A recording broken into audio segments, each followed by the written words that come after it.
Welcome to iDream media. So జనరల్గా ఏంటంటే endoscopy, colonoscopy ఇలా చెప్తూ ఉంటారు కదా. అంతేకాదు లివర్ బాగుందో లేదో తెలుసుకోవడానికి కూడా రకరకాల టెస్టులు చెప్తూ ఉంటారు. ఇవి నిజంగానే మనకు అవసరమా? పొట్ట బాగుందో లేదో తెలుసుకోవాలంటే అసలు ఏ ఏజ్ నుంచి మనం టెస్టులు చేయించుకోవాల్సిన అవసరం ఉంటుంది? ఎందుకు గట్ హెల్త్ ప్రాబ్లమ్స్ అనేవి అంతగా వస్తూ ఉన్నాయి? సో దీని గురించి పూర్తి వివరాలు తెలుసుకుందాం. ఈరోజు మనతో పాటు ఉన్నారు ప్రముఖ gastro enterologist and hepatologist doctor Jatin గారు.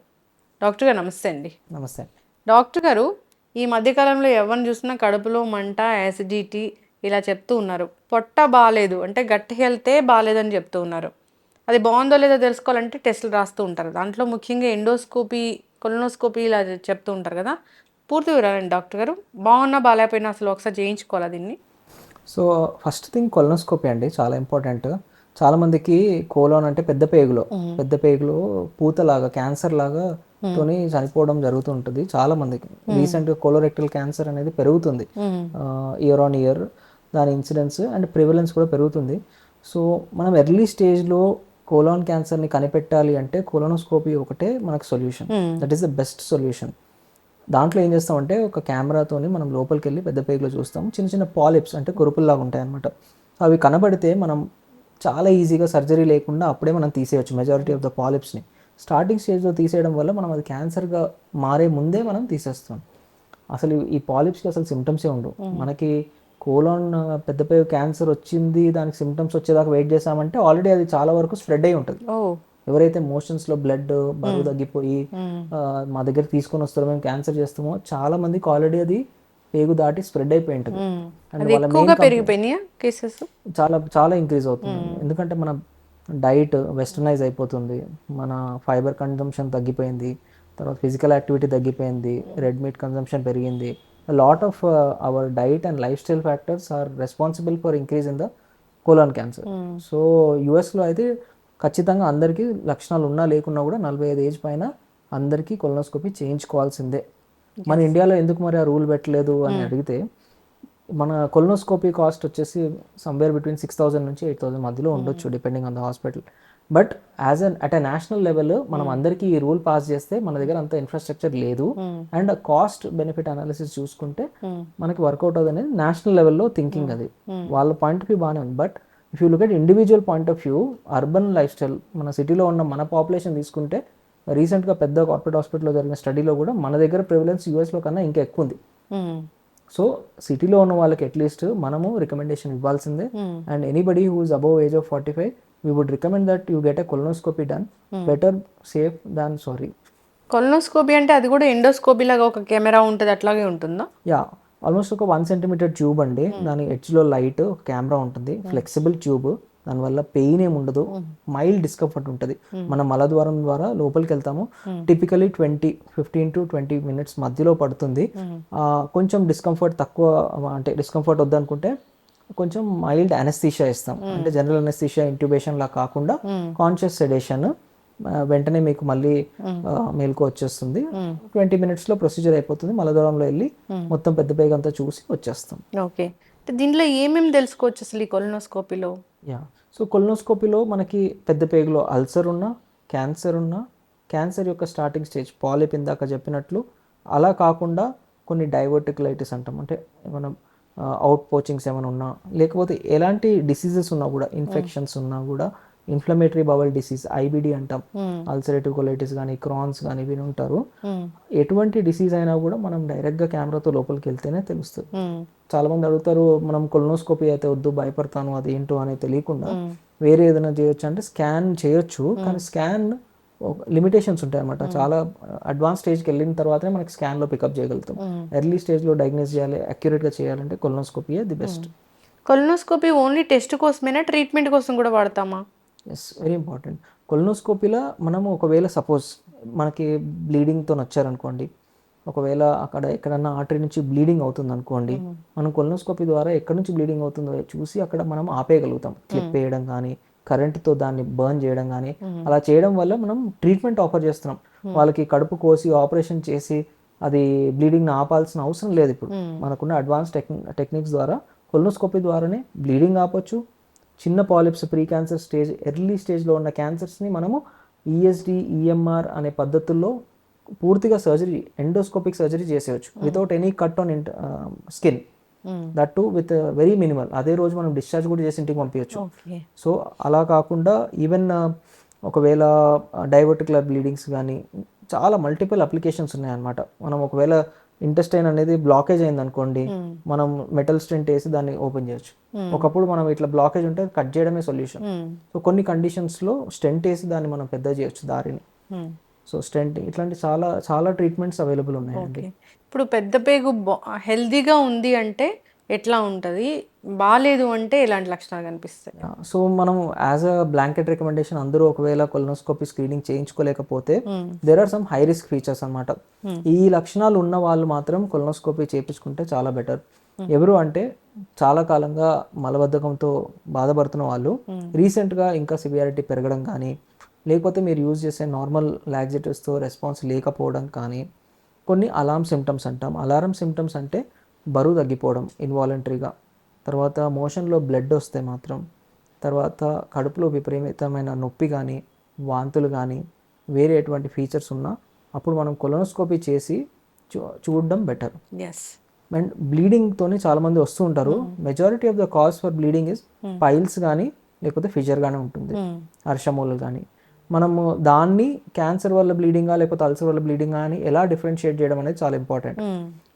సో మనకి పైల్స్ కానీ ఫిజర్తో వల్ల బ్లీడింగ్ వచ్చినప్పుడు చాలా కొద్దిగా వస్తుంది, మోషన్ పైన సపరేట్గా దాన్ని స్మియర్ చేస్తూ కానీ అతుక్కొని కానీ వస్తుంది, చాలా స్మాల్ క్వాంటిటీలో వస్తుంది. మోషన్స్ వెళ్ళిన తర్వాత చుక్కల్లాగా పడడం కానీ అట్లా ఉంటుంది. కొంతమందికి మోషన్ వెళ్ళే దగ్గరలో వాపు కానీ కొంచెం పెయిన్ కానీ వెళ్ళేటప్పుడు ఉండొచ్చు. ఇవి కామన్ సిమ్టమ్స్. కానీ ఒకవేళ బ్లడ్ అనేది మోషన్తో మిక్స్ అయ్యి రావడం కానీ, హెవీ క్వాంటిటీలో రావడం కానీ, నేను ఇందాక చెప్పినట్టు వెయిట్ లాస్ కానీ, పెయిన్ అబ్డమెన్ ఉంటే అప్పుడు మనం ఇన్ డీటెయిల్ ఎవాల్యుయేట్ చేయాలి. క్యాన్సర్ కానీ ఐబిడి కానీ ఉందా అనేది చెక్ చేసుకోవాల్సిన అవసరం ఉంటుంది. సో ఈ స్టూల్ కలర్ చేంజ్ అయినా, బ్లాక్గా వస్తున్న, బ్లీడ్తో ఉన్నా కానీ ఒకసారి డాక్టర్ని సంప్రదించడం అనేది ఖచ్చితంగా అవసరమే. చాలామంది అంటే అసలు ఇది క్రానిక్ స్టేజే కదా డాక్టర్ గారు. ఇప్పుడు మోషన్లో బ్లడ్ వస్తుందంటే వాళ్ళు ఒక సెకండ్ స్టేజ్ థర్డ్ స్టేజ్కో వెళ్ళినట్లేగా. అంటే కారణాన్ని బట్టి, అంటే కొన్ని ఏమో క్యాన్సరస్ రీజన్స్ ఉంటాయి, నాన్ క్యాన్సరస్ రీజన్స్ ఉంటాయి. క్యాన్సరస్ రీజన్ అంటే మనం ఇగ్నోర్ చేసామంటే అది స్టేజ్ పెరుగుతూ పోతుంది. నాన్ క్యాన్సరస్ రీజన్స్ అంటే ఇప్పుడు పైల్స్ కానీ ఫిజర్ కానీ ఉన్నా సరే మనం సిమ్టమాటిక్ ట్రీట్మెంట్ తీసుకున్న తగ్గిపోతుంది అంటే పర్వాలేదు. బట్ ఇది కాకుండా ఐబిడి, అల్సరేటివ్ కొలైటిస్ లాంటి డిసీజెస్ ఉన్నప్పుడు ఆ అల్సర్స్ అనేవి పెరుగుతూ పోతాయి మనం ఒకవేళ ట్రీట్మెంట్ ఇగ్నోర్ చేస్తే. సో ఎప్పుడైనా కూడా బ్లాక్ మోషన్స్ వస్తే ఇంకా డేంజర్, అంటే అల్సర్ ఉందని మనకి ఇండికేషన్ అన్నమాట. హెయిర్ లాగా బ్లాక్ వస్తే, బ్రైట్ రెడ్ బ్లడ్ హెవీ క్వాంటిటీలో వచ్చినా కూడా ఎంత ఎర్లీగా మనము కొలనోస్కోపీ చేయించుకుంటే అంత బెటర్ అండి. డాక్టర్ని సంప్రదించడం అనేది ఖచ్చితంగా చేయాల్సింది. చాలామంది ఇంకా దానికోసం రకరకాల హోమ్ రెమెడీస్ పాటిస్తూ ఇంకా దాన్ని ప్రొలాంగ్ చేస్తూ ఉంటారు. దానివల్ల ఇష్యూ అనేది పెద్దగా అవుతుంది. ఇంకా అసలు కొలనోస్కోపీ అంటే భయాన్ని మనం నిర్మూలించాలి. అది అంటే తెలియని భయం అనమాట, ఫియర్ ఆఫ్ అన్నోన్ ప్రొసీజర్, అదేదో సర్జరీ ఏమో నాకు ఎందుకు అనే భయాన్ని మనం తొలగించాలి. It's a very safe procedure. Complication risk అనేది హార్డ్లీ ఉంటుంది. And it will be done in 20 minutes. You can go back home.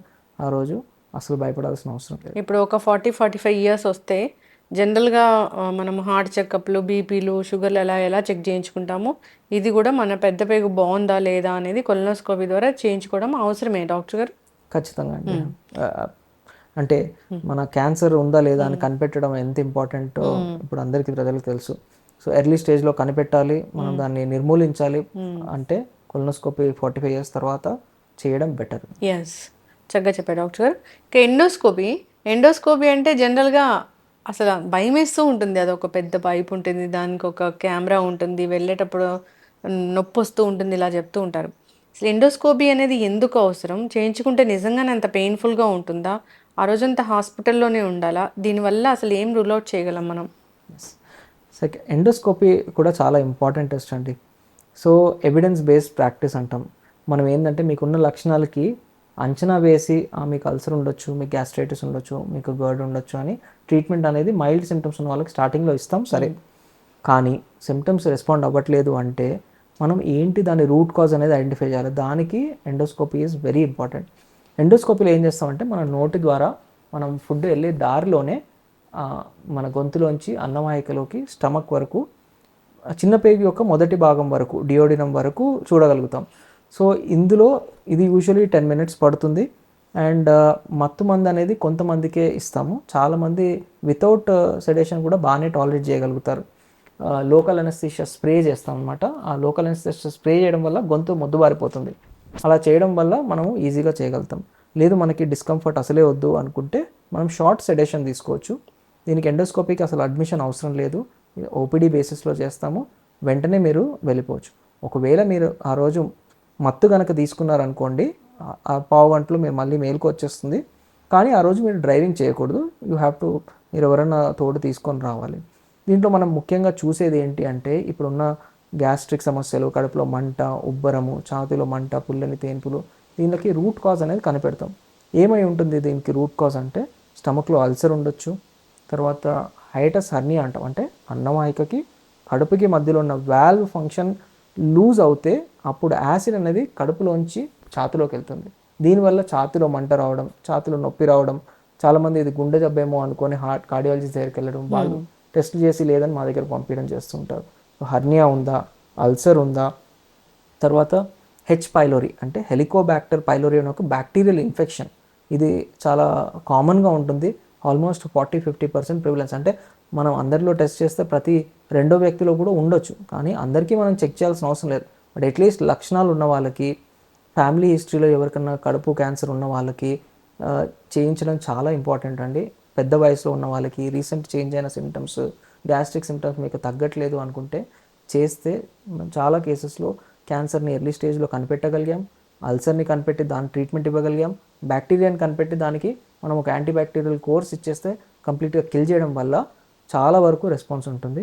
And ఈ బ్యాక్టీరియా ఎందుకు ఇంపార్టెంట్ అంటే, కొంత పాపులేషన్లో ఇది క్యాన్సర్కి కూడా కాంట్రిబ్యూట్ చేస్తుంది. సో ఈ బ్యాక్టీరియా ఎరిడికేట్ చేయడం వల్ల క్యాన్సర్ రిస్క్ అనేది మనం తగ్గించగలుగుతాం. ఎస్, చక్కగా చెప్పారు డాక్టర్ గారు. హెచ్ పైలోరీ అనేది మనం మోస్ట్ కామన్గా వింటాం కదా, ట్రీట్మెంట్ ఈజీ అయినా డాక్టర్ గారు? అది ఏం లేదండి, ఒక 2 weeks యాంటీబయాటిక్స్ అంతే. కాకపోతే మనము ఎంపెరిక్ ఇవ్వలేము, అంటే టెస్ట్ చేయకుండా సుమారుగా అనవసరంగా యాంటీబయాటిక్స్ ఇవ్వడం అనేది it should not be done. దీనికనే కాదు, ఏ దానికి కూడా మనం యాంటీబయాటిక్స్ అనేది ఓవర్ యూస్ చేయడం వల్ల మన కడుపులో ఉన్న బ్యాక్టీరియా చనిపోవడమే కాకుండా ఫ్యూచర్లో మనకి ఇన్ఫెక్షన్స్ వస్తే రెసిస్టెన్స్ అనేది పెరుగుతుంది. అన్నెసెసరీ యాంటీబయాటిక్ యూజ్ చేయడం వల్ల, ఈ రెసిస్టెన్స్ వల్ల మన ఫ్యూచర్లో యాక్చువల్లీ అవసరం పడినప్పుడు మీరు మందులు తీసుకుంటే పని చేయకపోవచ్చు. సో యాంటీబయాటిక్ రొటీన్ యూజ్ అనేది అవాయిడ్ చేయాలి. నిజంగా బ్యాక్టీరియా ఉందని మనం ఎండోస్కోపీలో నిర్ధారించుకోగలిగితే జస్ట్ ఒక 2 weeks 3 tablets morning, 3 tablets evening 2 weeks తీసుకుంటే మంచి ఎరాడికేషన్ రేట్ ఉంది. కాకపోతే హెచ్ పైలోరీతో ఇంకో ప్రాబ్లం ఏంటంటే రీఇన్ఫెక్షన్ రేట్ ఎక్కువ ఉంది. అంటే మళ్ళీ కూడా ఇన్ఫెక్ట్ అవ్వచ్చు. ఎందుకు వస్తుంది అంటే contaminated water and contaminated food.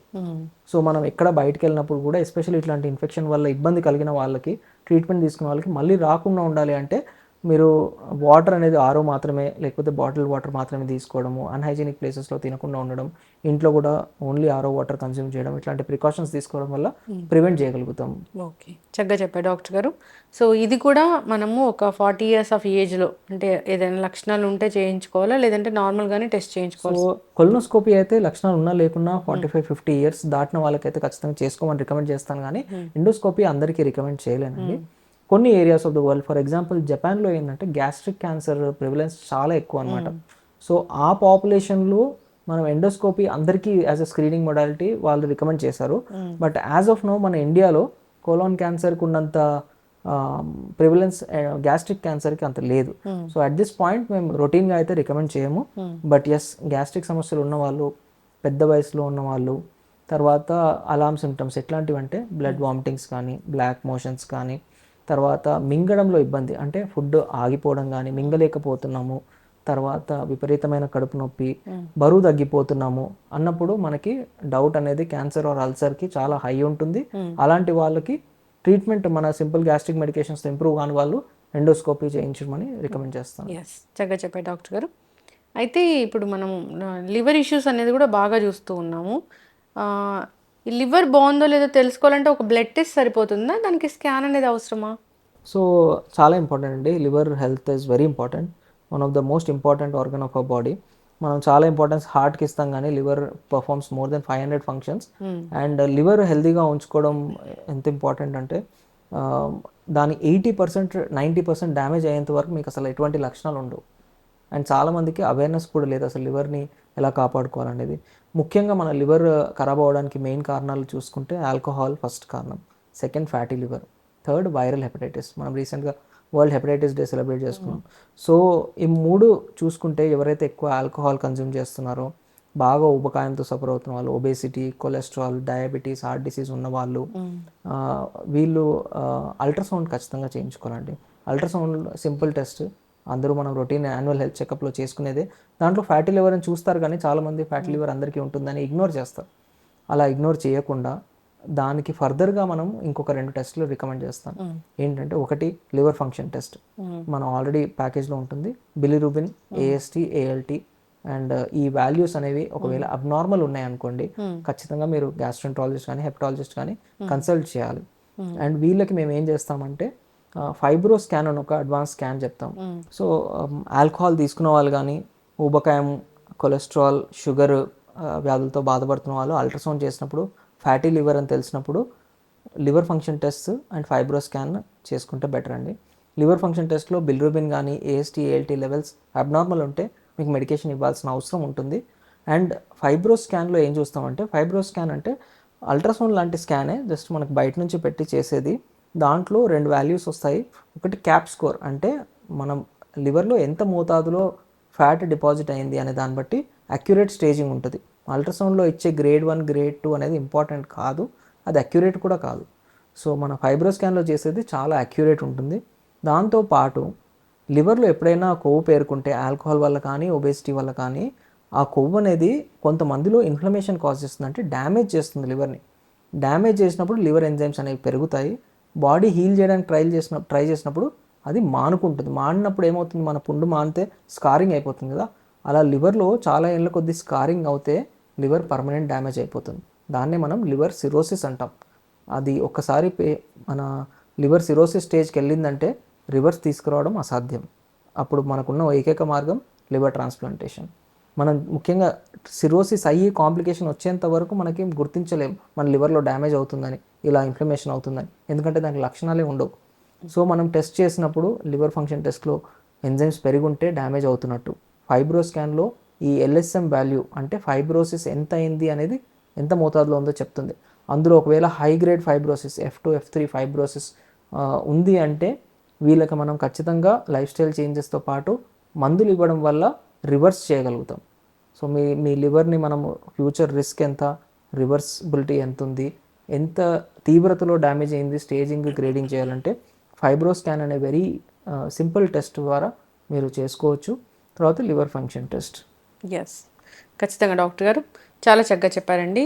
Endoscopy, colonoscopy, liver function test గురించి, దానికి ఉన్న ఎలాంటి స్కాన్స్ ఉన్నాయి అనే దాని గురించి, ఆ స్కాన్స్ ద్వారా మనం ఎలాంటివి మనం రూల్ అవుట్ చేయొచ్చు, ఏం కనుక్కోవచ్చు అనేది, నాన్ ఆల్కహాలిక్ ఫ్యాటీ లివర్ అనేది కూడా ఈ మధ్యకాలంలో చాలామందిని ఇబ్బంది పెడుతుంది. ఎందుకు వస్తుంది డాక్టర్ గారు అసలు అది? సో ఆల్కహాల్ తీసుకోకున్నా కూడా యాక్చువల్లీ చాలా మందికి లివర్ సిరోసిస్సే కాకుండా లివర్ క్యాన్సర్ కూడా డెవలప్ అవుతుంది without even going in to cirrhosis stage. And చాలా మంది మమ్మల్ని అడిగే క్వశ్చన్, అసలు నాకు క్యాన్సర్ ఎలా వచ్చింది, నేను అసలు ఆల్కహాల్ తీసుకున్న లివర్ ఎలా చెడిపోయింది అని పెద్ద క్వశ్చన్. చాలా మంది ఏంటంటే ఒబేసిటీని ఇగ్నోర్ చేస్తారు, ఎస్పెషల్లీ సెంట్రల్ ఒబేసిటీ ఉన్న వాళ్ళు, బాగా కొలెస్ట్రాల్ లెవెల్స్ ఎక్కువ ఉన్న వాళ్ళు.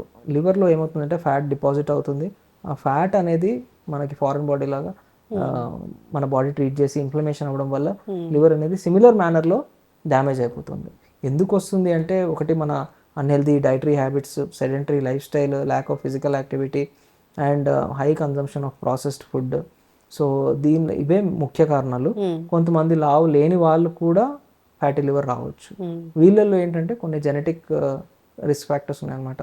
PNPLA3 జెనెటిక్ మ్యూటేషన్ అని, అలాంటి కొన్ని స్పెసిఫిక్ కండిషన్స్ ఉన్నాయి. దానివల్ల వాళ్ళు పాపం సన్నగా ఉన్నా, ఫిజికల్ యాక్టివిటీ బాగున్నా కూడా వాళ్ళ జెనెటిక్ ప్రీడిస్పోజిషన్ వల్ల ఆ ఫ్యాట్ అనేది మన వేరే ఆర్గన్స్కి యూటిలైజేషన్ కోసం పంపించాల్సింది పంపకుండా లివర్లోనే డిపాజిట్ చేసుకుంటూ ఉంటుంది మన లివర్. అదొక డిఫెక్ట్. సో అన్ఫార్చునేట్లీ వాళ్ళకి ఇంకా రిస్క్ ఎక్కువ ఉంటుంది. వాళ్ళకి కొన్ని ఇప్పుడు కొత్తగా చాలా మంచి మెడికేషన్స్ అప్రూవ్ అయ్యాయి and we are able to reverse fibrosis also. So early స్టేజ్లో మనం కనిపెట్టగలిగితే డెఫినెట్గా మంచి ట్రీట్మెంట్ ప్రొవైడ్ చేయగలుగుతాం. ఇప్పుడు పొట్టలో అల్సర్స్ ఉన్నాయన్నా కానీ దాన్ని కూడా అంటే మెడిసిన్స్తో తగ్గించవచ్చా డాక్టర్ గారు? దానికి ఏమైనా ట్రీట్మెంట్ అనేది? డెఫినెట్గా ఇప్పుడు ఒకప్పుడు తీసుకుంటే అంటే 2-3 decades back most common surgery మన జనరల్ సర్జన్స్ చేసేది అంటే ఈ అల్సర్ రిలేటెడ్ కాంప్లికేషన్ అంటే బ్లీడింగ్ పెప్టిక్ అల్సర్ కానీ పర్ఫోరేటెడ్ పెప్టిక్ అల్సర్ కానీ దీనికి చాలా కామన్గా సర్జరీలు అవుతూ ఉండేది. కానీ ఇప్పుడు తీసుకుంటే అసలు సర్జరీలు అనేవి మొత్తం తగ్గిపోయినాయి. ఇప్పుడు హార్డ్లీ ఎనీ సర్జరీస్ చూస్తున్నాం అల్సర్ రిలేటెడ్ కాంప్లికేషన్. ఎందుకు అంటే wide spread awareness, availability of antacids, కొంచెం ఇబ్బంది ఉన్నా కూడా మనం గ్యాస్ట్రోంటాలజిస్ట్ దగ్గరికి వెళ్తున్నాము, రిలవెంట్ మెడిసిన్స్ తీసుకుంటున్నాం. సో అల్సర్ వల్ల వచ్చే కాంప్లికేషన్ సిగ్నిఫికెంట్గా తగ్గిపోయి very easy to cure. Unless bleeding అలా ఏమైనా ఉందంటే మనం ఇందాక చెప్పినట్టు ఎండోస్కోపీ ద్వారా ఆపరేషన్ లేకుండా బ్లీడింగ్ని కూడా మనం క్లిప్స్ ద్వారా కంట్రోల్ చేయొచ్చు, కరెంట్ ద్వారా కంట్రోల్ చేయొచ్చు. అండ్ అల్సర్ మానుకోవడం కూడా just 4 to 6 weeks antacids and healing medications ఇస్తే పూర్తిగా హీల్ అయిపోతుంది. ఎస్, చక్కగా చెప్పారు డాక్టర్ గారు. మనం ఈ గ్యాస్ట్రిక్ ఇష్యూస్కి సంబంధించి, లివర్కి సంబంధించి మనం ఈ సిరీస్ అనేది కంటిన్యూ చేద్దాము. ఎలాంటి టెస్ట్లు ఉన్నాయి, ఎట్లా ఉంటే మన హెల్త్ అనేది బాగుంటుంది, గట్ హెల్త్ ప్రాబ్లమ్స్ రాకుండా ఏం చేయాలి, ఇట్లాగా మాట్లాడుకుందాం. సిరీస్ కంటిన్యూ చేద్దాం. చాలా చక్కటి ఇన్ఫర్మేషన్ డాక్టర్ గారు, ధన్యవాదాలు. థ్యాంక్స్. Thank you.